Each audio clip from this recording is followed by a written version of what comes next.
printed out the agenda. Evening, please welcome up from Cubic Global Tracking Solutions, Mr. Randall Shepard. Is this work? This one too? Get both. Oh, no. Thank you very much. I have had the pleasure of attending a couple of these. I don't know how many of you were on the first one out on the catamaran. It was great, huh? And then, of course, the fish ale last night, last month. Very, very good. Yeah, yeah. So I think you're in for a real treat with the tour following this, and I hope you do get to stay. How many people have already been on a tour or seen the facility? Okay, a number of you have not. Please do. It's a real asset for the community. I'm going to talk a little bit about how it might apply to you and your business and how you might make a part of it in your life and your career and make the community better as a result. We moved back here three years ago from Silicon Valley. We were there for 12 years doing a number of projects. One of them was a startup. Cubic acquired our company, and we decided to come home. I've been asked many times, don't you miss Silicon Valley? And there are some aspects. The price of homes is not one of them. Property taxes is not one of them. Traffic is not one of them. But as a technologist and as an innovator, as the Vice President of Technology Innovation, people ask, well, how do you do that from Panama City, Florida? Well, I'll tell you, it's easier than you think, and we're going to talk about that. So my talk tonight is going to be on innovation, but that innovation is richest at the intersection of diversity. So let's start out with a little definition of terms, because those terms can have many things and many meanings to people. So let's start out with innovation. Innovation is oftentimes misrepresented as invention, and it's not invention. Okay? Innovation is taking new and novel ideas and putting it into a product or a service that will have value to someone, that will turn a profit, that will generate money. So that's my definition of innovation. Now, given the time limit, I wouldn't normally do a joke, but Andrew, during the introduction, talked about chickens and the chicken diaper, and it reminded me of this joke that I thought fit pretty well. This man was driving down the road. He's doing about 40 miles an hour, and all of a sudden he looks over, and this chicken passes him. He said, "What is this?" He speeds up to about 60 miles an hour, catches the chicken. He says, that chicken has 3 legs. What's going on? And all of a sudden the chicken speeds off. So he follows this chicken. All of a sudden it goes into this barnyard. He follows him in. He sees this guy. He says, "Hey, you know something about this chicken?" He says, Yeah, I'm responsible for that." And he says, "Well, what's the idea?" And he says, "Well, people like chicken legs. I figured if I could produce chicken with 3 legs, that would be better, right?"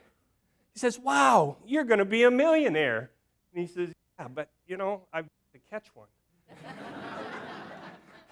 So in that case, it was an invention, right? So then let's talk about richness, okay? Innovation is richest at the intersection of diversity. Now, there's a lot of ways we can be rich. Obviously, money is one of them. But the richness of life, the richness of experience, the richness of culture. So I'm going to expand richness to be all those things, because what benefits you in life depends on your specific perspective, and it isn't always money. Let's talk about intersection. Well, of course, that's an easy one. It's where things come together. They overlap. They integrate, right? Where multiple things come together. That's pretty basic. Now let's talk about diversity. Being an engineer and not a social scientist, okay, I'm not going to emphasize culture, although that's a big aspect of it. And heaven knows we have a lot of diversity and culture here in Panama City, and I think we're much better for it. But I want to talk about the diversity we have in our business community and our career community here in Bay County. Take, for example, just in the education regime. Okay, we're lucky enough to have solid grade schools up through high schools, up through VOTEC, up through the junior colleges, up through advanced schools here, right in our own area. Okay? That's novel. That's new. Not everybody has that. That's diversity. We have military here. Okay? We have Navy and we have Air Force. And not only are they operational, okay, they're research and development. So even within the bases themselves, there's much diversity as to what they do, things that go on there. Okay? Let's look at our industry. Obviously, tourism is a big draw. We have the world's most beautiful beaches. We have natural resources that rank in the top worldwide. I brag about our beaches everywhere I go in the world, and they're world renowned. But we have other things. Okay? We have forestry. We have the seafood industry. We have manufacturing. You know, we build ships here. We build components. We build pipes. You know, we build devices. We build the lifelines that go to the offshore platforms. We build lots of things. So when you look at across just Bay County, how lucky are we to have this type of diversification? How rich we are in diversity. Now, how do we bring that diversity together and intersect it and integrate it? Well, you're sitting in one of the facilities that will help facilitate that. With our help and with our vision and working together, we can make that so. Now, too often, you know, in these types of talks, you don't have time to get down to the specifics. You know, Randy, give me an example. You know, how do I work with a school or the ATC? Well, I had a problem. Okay, one of the things we do is global tracking. We tracked all the food in and out of Iraq. We're tracking the goods out of Afghanistan. We have advanced technologies in communications and wireless protocol.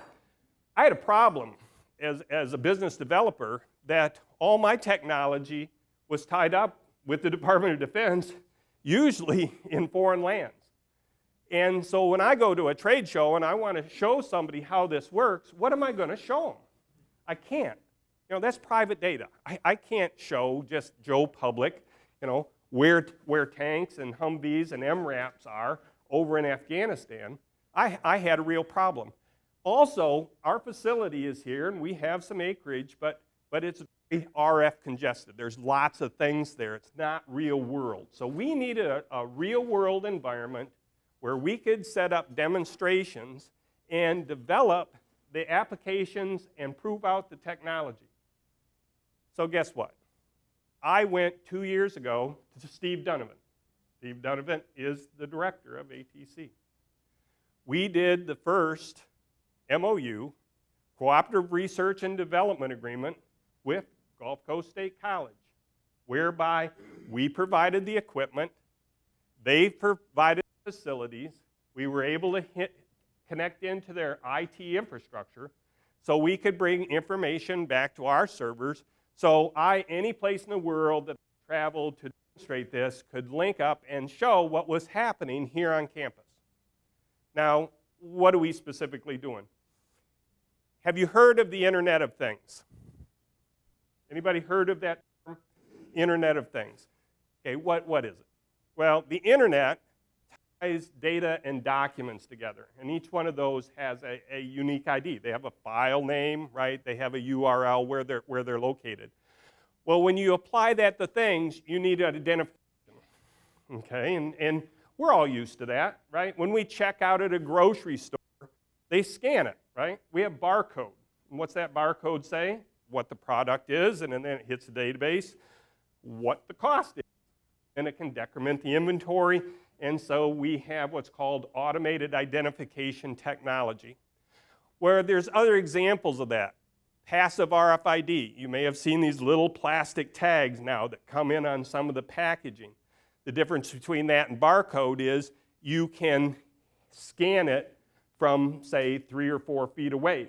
The RF energy from the scanner basically energizes the tag and makes it chirp out its identification back to you. So without actually having line of sight, you can do that. You can also go beyond that to have batteries in there where that distance can come to 300 to 600 feet. Okay, so you can have choke point readers. So where equipment comes into a yard, you automatically identify that it's come in or it's come out. Or as it's driving down the highway, you've seen these antennas, right? Usually at the inspection stations, what they're looking for is these active RFID tags. What we've done is taken that technology one step further. We've done under 8 years of development with the cooperation of the Department of Defense to basically allow those tags to talk one to another. So now we can go for miles. And in fact, the way we keep track of the equipment at Arif Jan in Kuwait, in the tens of square miles with the tens of thousands of pieces of equipment, is we use these tags. As a matter of fact, this exact tag. If you happen to walk campus, you'll see this tag.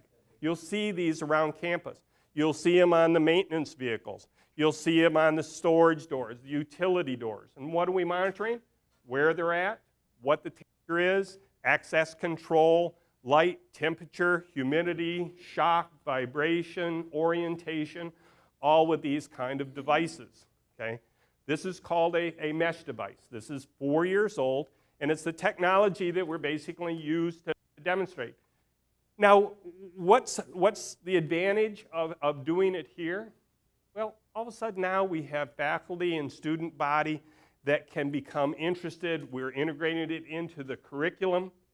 And what's missing is the applications. Analytics is where the money is. Think of this as just two cans and a string. You know, we're just getting the information from one to another, finally to a server. What you do with that data, you know, it's wide open. It's open field right now. So that's the Internet of Things, and this is one of the technologies that will facilitate it. Now, this isn't proprietary. This is government-owned, okay? We're licensing. We're supporting it. And we're right now basically at the stage where that's occurring. And we want to give intellectual property opportunities to, guess what, the ATC. And it's going to be the public-private relationships that start to fund the overhead for this facility and start to generate the small businesses that then spring from this incubator and start to offer job opportunities in the area. Now, as you tour through, take a look at the facilities for production.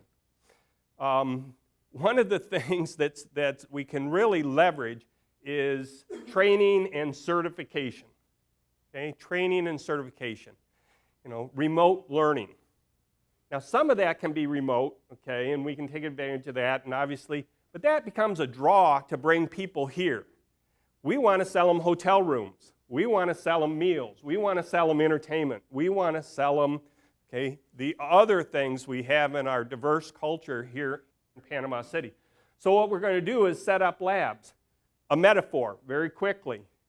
I talked about the intersection of diversity. Look at the physical plant here. Look at the intersection out here at 231 and 15th Street. It's going to become a construction site. Why? Because we're going to enhance commerce there. We have a port. We have a railroad. We have a highway. We have an education center. We can use all those as experiments. This is a microcosm of the world. We prove out the technology here in small samples and then leverage it and take it out to the other parts of the country and other parts of the world. Okay? As you walk around in your tour tonight, look at the potential. Look at the opportunities. You know, facilities like this can either become sandcastles or they can become cathedrals with a beacon that draws the talent and the funds and the people that will make our community more diverse, more rich, and increase our value and lifestyle. Thank you very much.